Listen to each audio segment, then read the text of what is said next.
O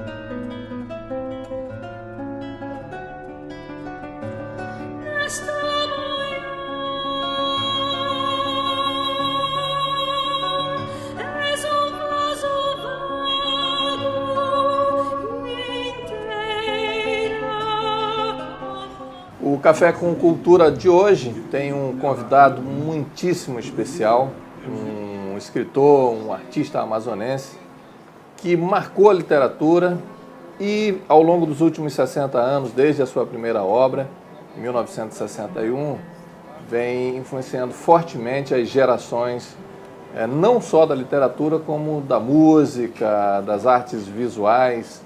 Estamos aqui com Elson Farias, que nos recebe em sua casa, né? Com seus quadros, com seu estúdio, sua biblioteca, tem a generosidade de nos receber aqui. Muito boa tarde, seja bem-vindo, Elson. Tudo bem? Tudo bem, Gustavo. Muito obrigado. Eu queria começar essa entrevista falando, para ver se você reconhece até onde foi a influência da sua obra. Presta atenção. Os seus romances mostram realmente a vida do homem da Amazônia. Sempre às voltas, sempre lutando com as águas de seus imensos rios, mas sempre vencendo as intempéries das águas e da vida. Plínio Doyle, bibliógrafo, escritor, agitador cultural. Sim, Plínio Doyle. É o seguinte, quando eu lancei meu terceiro livro, eu fiz o Ciclo das Águas, né? Eu reuni o Barro Verde, que era a minha estreia. 61? 61. Depois veio Estações da Várzea. Ok. Né? E 13 Episódios do Rio. E juntei esses 3 livros num livro só chamado Ciclo das Águas. Né? Eu lancei lá em São Paulo. E teve muita aceitação. Né? O Plínio Doyle era um grande bibliófilo, né? Eu tinha uma biblioteca enorme.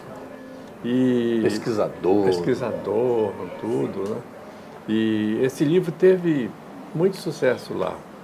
Inclusive ele recebeu o prêmio, né, da Associação de Críticos de Arte lá de São Paulo. Caramba, que não é pouca coisa.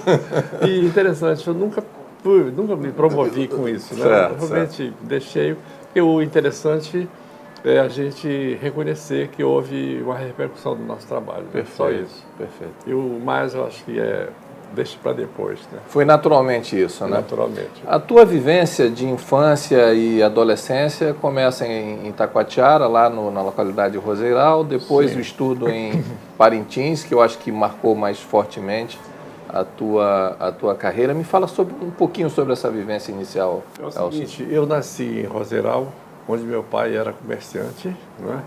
Depois, meu pai mudou para Itacoatiara. Depois, fomos para o Atumã. Depois, fomos para Urucará. Meu pai foi trabalhar em Urucará da prefeitura, como secretário da prefeitura. E depois de Urucará, vamos para Parintins. E foi assim. Que bacana. Sai de Parintins, que lhe impressiona, que lhe marca profundamente, e aí vem Manaus. E você, como é que você se sentiu? Estava seguro, firme para mostrar as suas escritas? Ou como foi que você encarou esse novo cenário? Eu cheguei com 18 anos aqui e, nesse momento, eu me encontrei com Luiz Bacelar. Luiz Bacelar, que era um dos grandes líderes do movimento do Clube da Madrugada. Né? Aliás, ele que deu ao clube o nome de Clube da Madrugada. Né? E ele, então, me levou para lá. São arrulhos, mágoas, magnólias finas, tangendo em pedra sons crepusculares. Eu acho que o clube ele surgiu num momento histórico. A cidade de Manaus tinha 150 mil habitantes, era uma cidade muito pequena, todo mundo se conhecia. E o Clube da Madrugada foi um movimento cultural e político. Entendeu? Lá no clube tinham pessoas de esquerda e de direita. Né? Tinham comunistas e monarquistas. Olha só. Então você vê, ele era político, mas era de debates. Ele não tinha assim, uma unidade de ação, não. Não era nem marxista, nem de direita, como se diz. Né? Tá. Nem esquerda, nem direita. Era um ambiente de debate. Ok. E se discutia muito a poesia, a literatura de modo geral, a música, né? Artes plásticas, Sim. né? O cinema, inclusive. Hoje, o que eu acho? Hoje, a literatura, o estudo da literatura, da cultura de modo geral, ela é promovida pela academia, né? Pela academia, pelo ambiente universitário criado em Manaus. Sempre visitei muitas escolas, né, de Manaus, e uma professora disse: Elson, por que o senhor não escreve livro infanto-juvenil? Aí cheguei aqui em casa e conversei com a Roseli, minha esposa. Ela disse: Elson, Ricardo, por que tu não fazes livros contando essas histórias para outras crianças? Eu cheguei lá na Valer e o Isaac falou: Elson, por que tu não escreve para criança? Pronto. Eu edito. Aí Parece que os três estavam combinados. E fizemos 10 livros do Isaac. Com muita ousadia, ele lançou 50 mil exemplares. Ele acreditava, porque viu o potencial que tinha. Ele publicou 5 mil exemplares de cada título. Caramba. Então, 10, né, eram 50 mil. Sim. E tem mais de 30 títulos. Enquanto juvenil. 30 títulos. Caramba, então influenciou forte a tua carreira. Mudou, aliás, né? Muito, muito. O que você anda fazendo para já? Um livrinho, um livro que é um poema infanto-juvenil chamado A Borboleta Amarela. E um romance também chamado Céu e Flor, o romance de Dona Teresa. Lançado agora lá na inauguração da biblioteca João Bosco. Na reinauguração. A reinauguração do João Bosco Evangelista.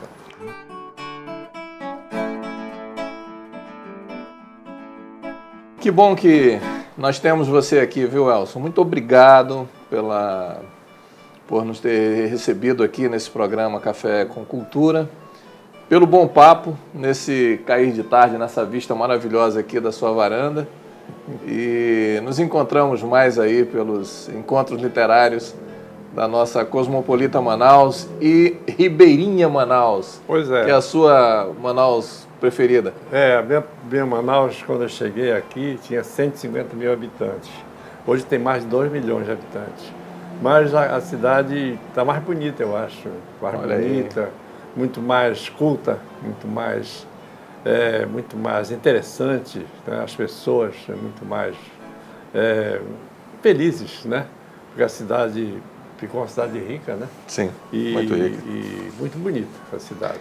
Obrigado, Elson. A gente volta com Café com Cultura, mais um literato, mais um artista especial da cidade de Manaus. Uma produção da Prefeitura de Manaus e do Conselho Municipal de Cultura. Até a próxima.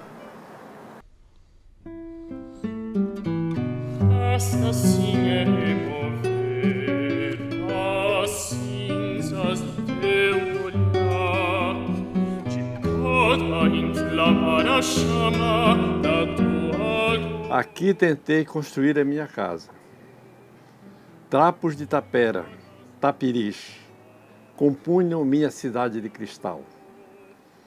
Pensei ser a alegria minha índole e construí pirâmides de fumaça sobre as torrentes do rio.